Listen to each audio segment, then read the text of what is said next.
I'm going to open our service this morning with words adapted from the Mother's Day Proclamation by Julia Ward Howe. It was written in 1870 as a reaction, sort of a pacifist reaction to the Civil War and the Franco-Prussian War.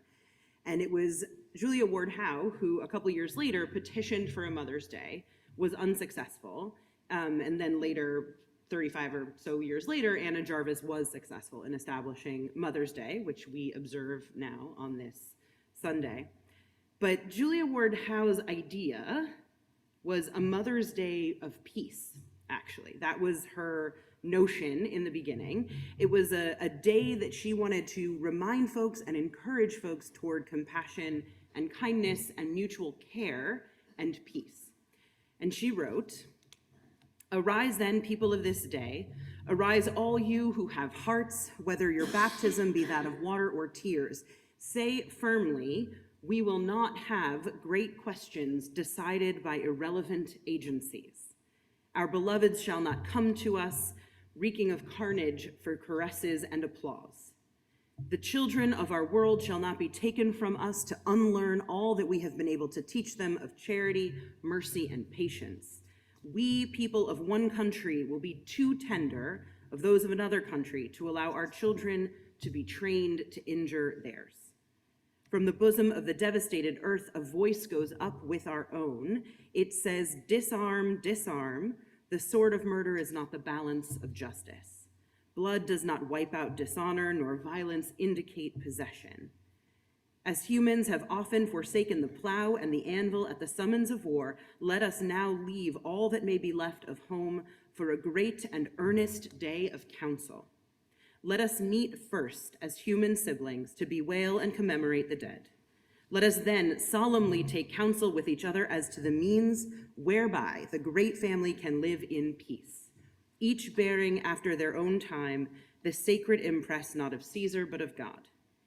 In the name of humanity, I earnestly ask that a general Congress without limit of nationality may be appointed to promote the alliance of the different nationalities and the amicable settlement of international questions, the great and general interests of peace."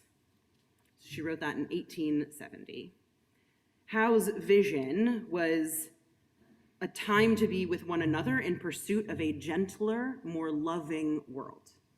She understood that anyone who brings a child into this world is wishing for that child's joy and thriving and safe development. She understood that compassion and kindness were the better path, and she wanted a way forward, so she called upon mothers with their mothers' hearts to demand that way forward and draft that way forward.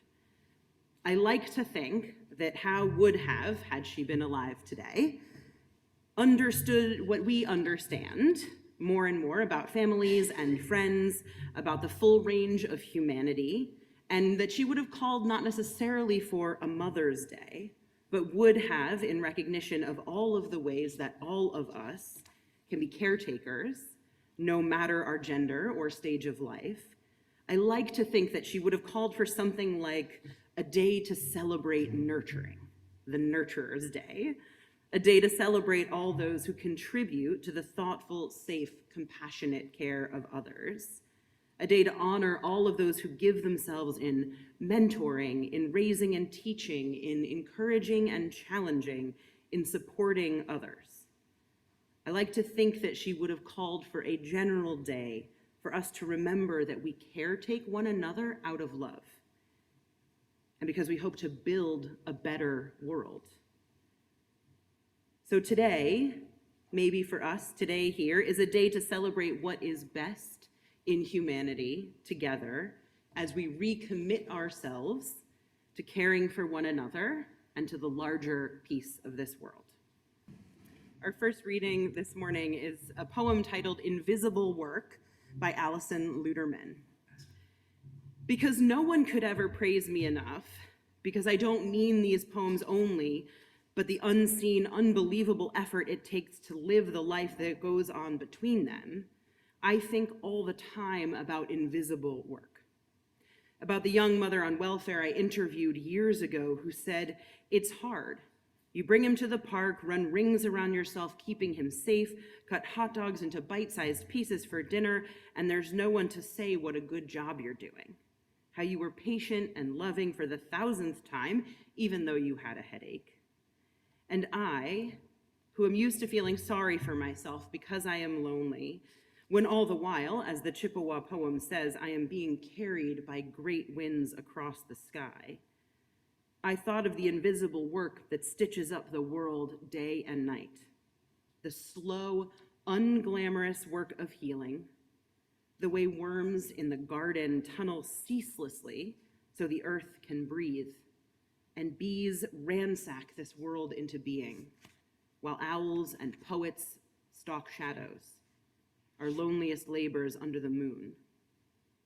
There are mothers for everything, and the sea is a mother too, whispering and whispering to us long after we have stopped listening. I stopped and let myself lean a moment against the blue shoulder of the air. The work of my heart is the work of the world's heart. There is no other art.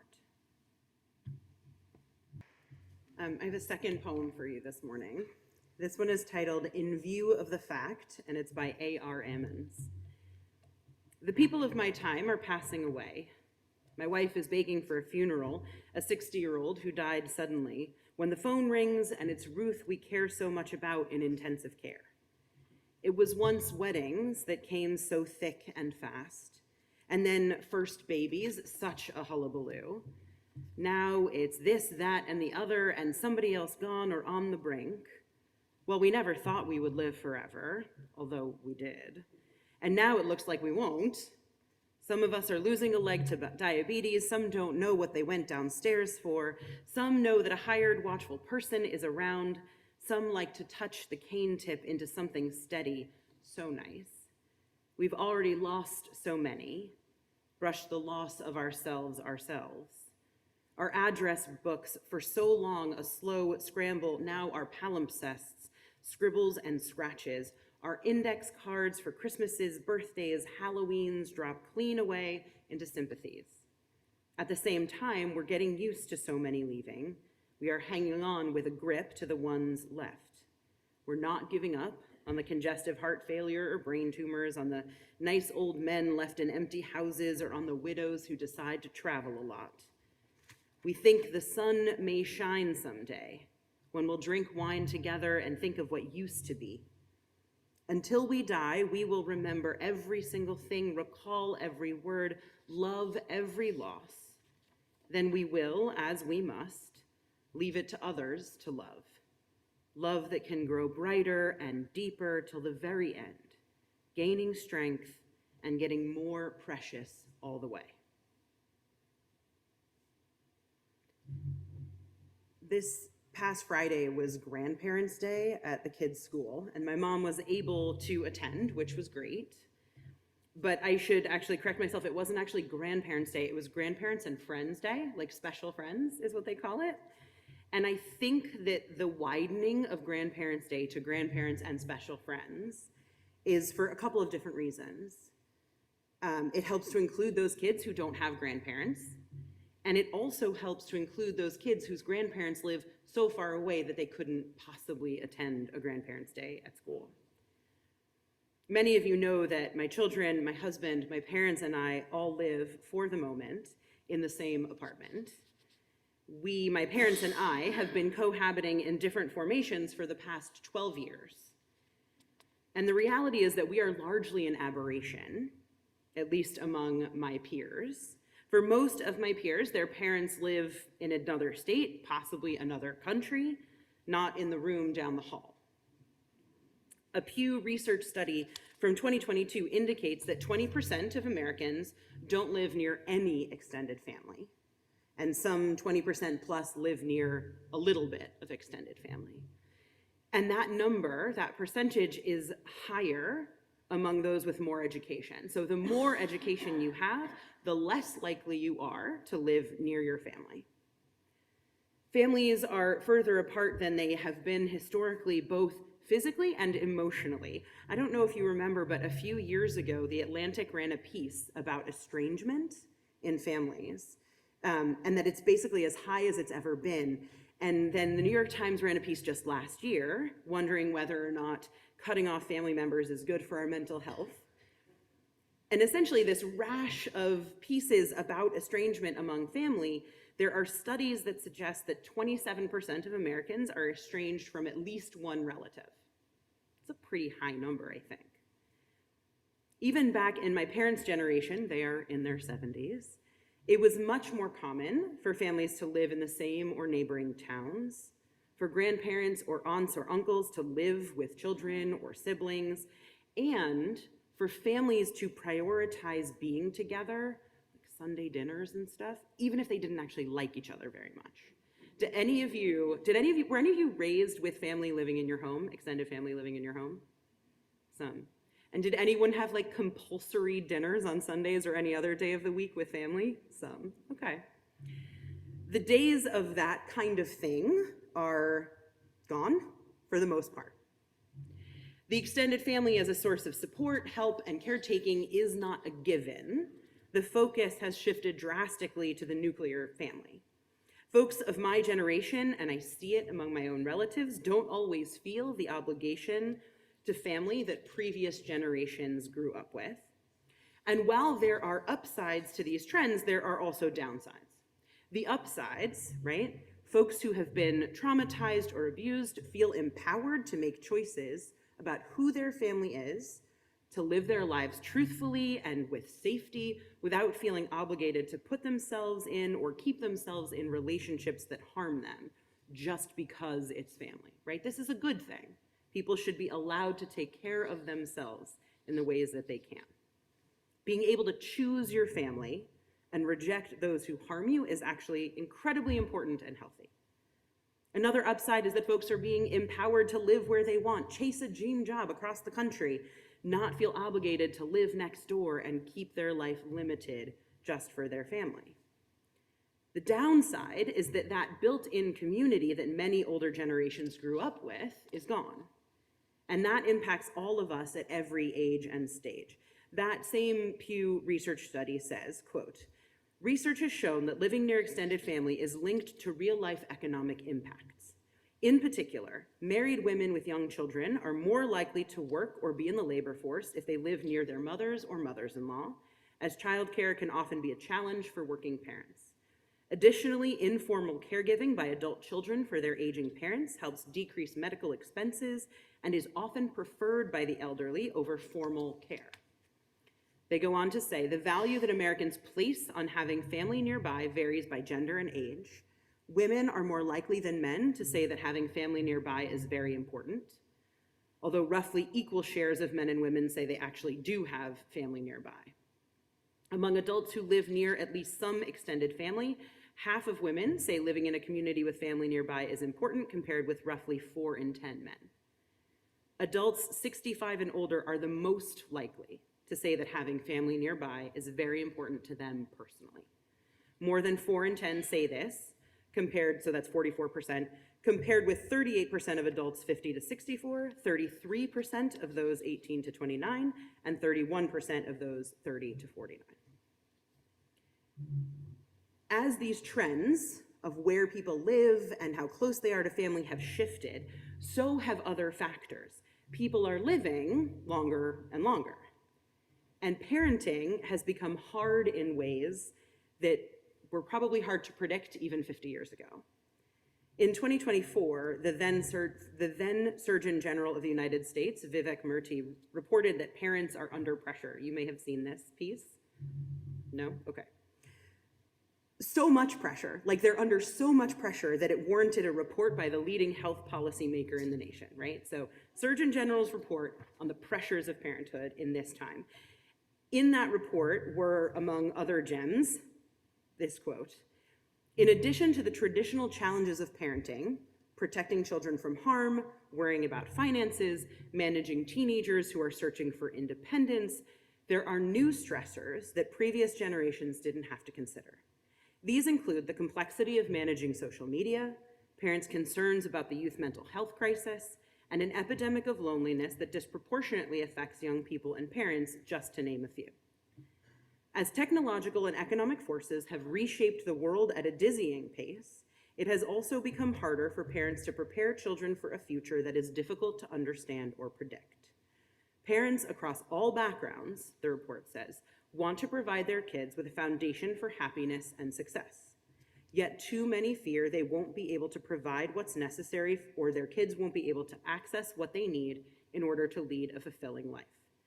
These needs are many, and they vary from safe neighborhoods to admission to the right schools to stable housing.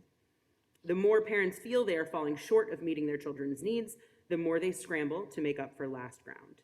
And just this last small bit, it says, one response to a world in which success and fulfillment feel increasingly out of reach has been an intensifying culture of comparison, often propagated by influencers and online trends, with unrealistic expectations around the milestones, parenting strategies, achievements, and status symbols that kids and parents must pursue. Chasing these unreasonable expectations has left many families feeling exhausted, burned out, and perpetually behind. Okay, that was a lot. I can report, as someone on the front lines, it's rough out there. And it really isn't the same as it was. I truly believe this. I grew up before the internet really took hold. So I think I was well into middle school before we had a computer in our home, right? The idea of social media or constant texting, let alone the ever-present access to the internet, was not a thing, right? I grew up before all of that. And technology is really, it's a huge shift, but it's not the only one. When my parents married and had children, they did so with the accurate belief that at some point they would likely be able to buy their own home and build equity. They rightly believed that they could survive on one salary if they chose to have one of them stay home. Their conception of climate change was essentially non-existent. They had loads of family within driving distance. They could kick us out of the apartment to go play outside alone when we were pretty young. They weren't expected to fill our every waking moment with stimulating activities, and they weren't constantly barraged by other people's opinions about everything from breastfeeding to sleep schedules to screen time limits to organic non-toxic living and more and more. The internet has rained down on modern parents contradictory, vitriolic, moralizing shoulds in a never-ending stream of reels and memes and influencer content. So this is all to say, things are not what they were. Many folks my generation face economic hardship and uncertainty made all the worse by the most recent developments. In most cases, if there are two parents, both of them have to work, and even then, making ends meet is a challenge. The desire for any additional child beyond one brings the desperate calculation of whether or not you can afford to do it. Child care costs are astronomical, and the capacity to save is out of reach for many of us. Our increased collective consciousness means that parents are now deeply aware of just what a challenging world we're bringing children into. A world of climate change and creeping authoritarianism, a world of continued violence and trauma for too many. I have literally heard my children say out loud, if things don't get better, I'm not sure I want to have kids, right? Because of the constant fear-mongering of the news, we are also parenting in a world which feels a lot scarier and has many more expectations for us. You cannot let your children alone until they are way older. You cannot send them outside. I know someone who had Child Protective Services called on them for sending their big kid to get their little kid from school. My parents were able to gain so much more independence so much younger. And now, children have to be watched and programmed and stimulated, classes and extracurriculars that set them apart and get them ahead, but also do not smother them. Don't be a helicopter mom. Be sure to give them free time, teach them independence. There's a constant push and pull. Do this, but don't do it too much. Do that, but also do that other thing that's totally opposite from what I just told you to do. It is truly exhausting. Any parents in the room? Are we exhausted? Okay. Underlying these challenges are the reality that also many of us didn't grow up around kids. As families have gotten smaller and children are being born to older parents, for many of us, our children are the first children we really know and understand. Really the first children we're working with, and that experience then feels totally new. What we do know is that we're expected to be enlightened and psychologically savvy and aware better than our own parents were. We're supposed to get it right, or at least more right than previous generations, because of all this stuff now that we know. And we also know that the kids are not necessarily doing great. The mental health crisis that has been facing children and youth in this country cannot be missed. And somehow we're supposed to keep all of that bad stuff at bay for our kids, help them become their full and authentic selves, advocate for their needs and differences, and also do our jobs and everything else. Add to this, navigating screen time, access to the internet and social media, which are filled with lies and manipulation, influencers and extremists waiting to indoctrinate and radicalize our children. It's really hard. It's really hard. It's true. Any parent I know will tell you that all of that, and then screen time, and getting watches, and getting phones, all of these feel like huge decisions. And it feels really hard to raise children in this moment.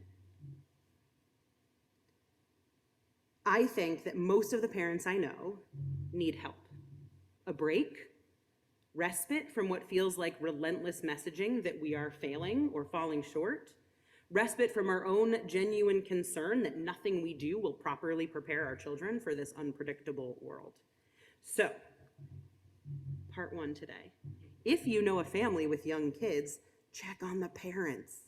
See how they're doing. I'm being totally serious. Let them know that you see the hard work they're putting in and that you understand how hard things are right now.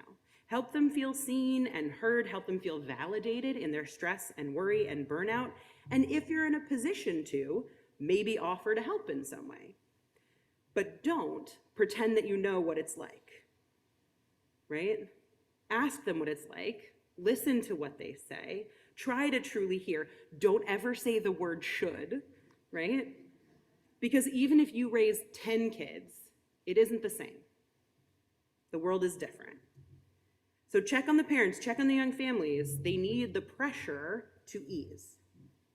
And so much of what they do and what they go through is invisible work to people on the outside, right?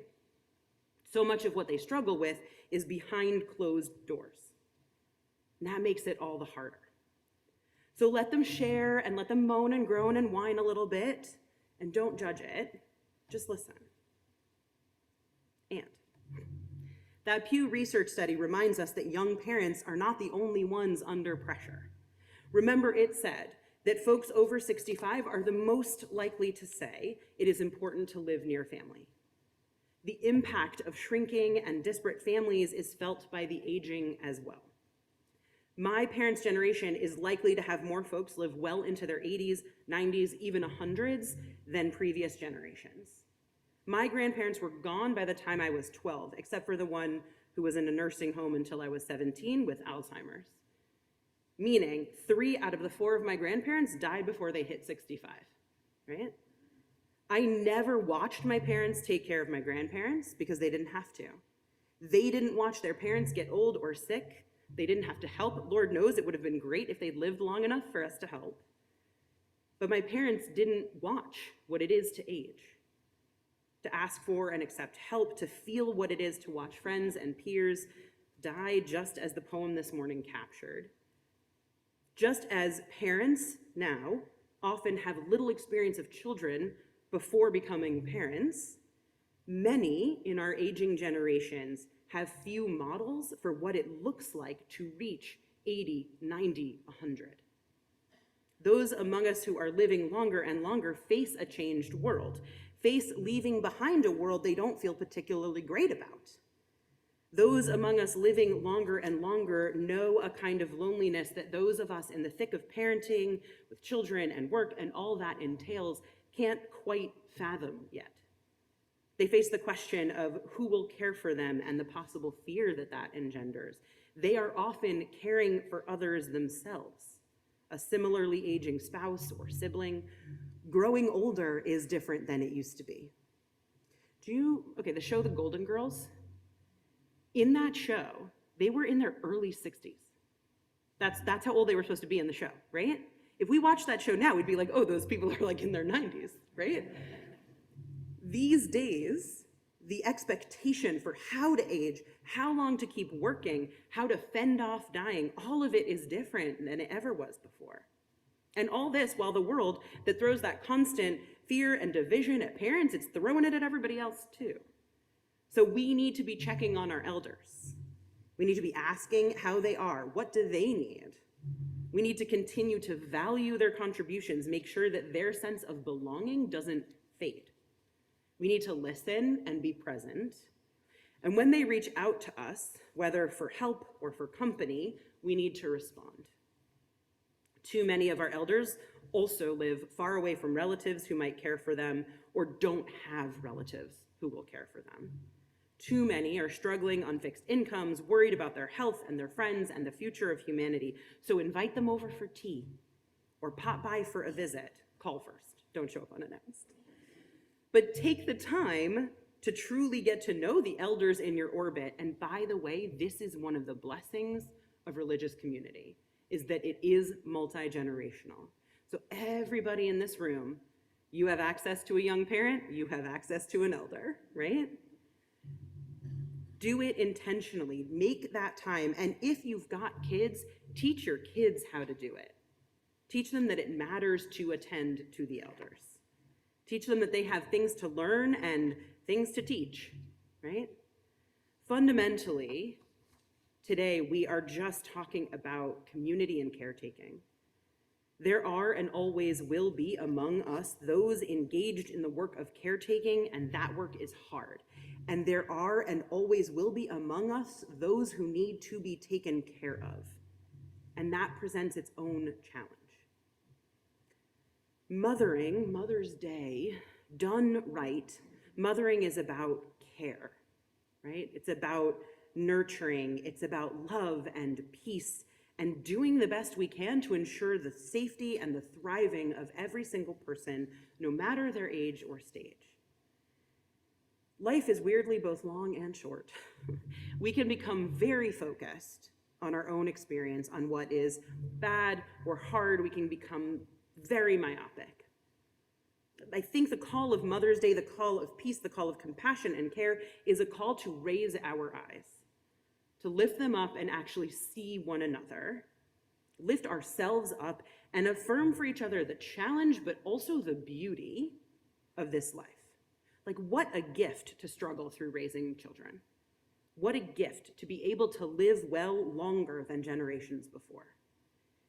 And if we aren't in either of those stages, what a gift to participate in community in all the ways that we are able, knowing that in time it may be our turn to care for children or care for elders or be an elder who is cared for. This year, we've spent some time on each of the new values articulated in the flower: justice, equity, transformation, pluralism, interdependence, generosity, and love at the center. Our caretaking of one another in community requires all of that. We can transform each other's lives and experiences by our generosity and love, by recognizing that our experiences are unique, by living deeply into the ways that we are connected to one another, and by seeking justice and equity for every person at every age. And we do all of this deeply informed by love. Love for humanity, for one another, for the future, for all that is possible. May we continue to support one another every way we know how.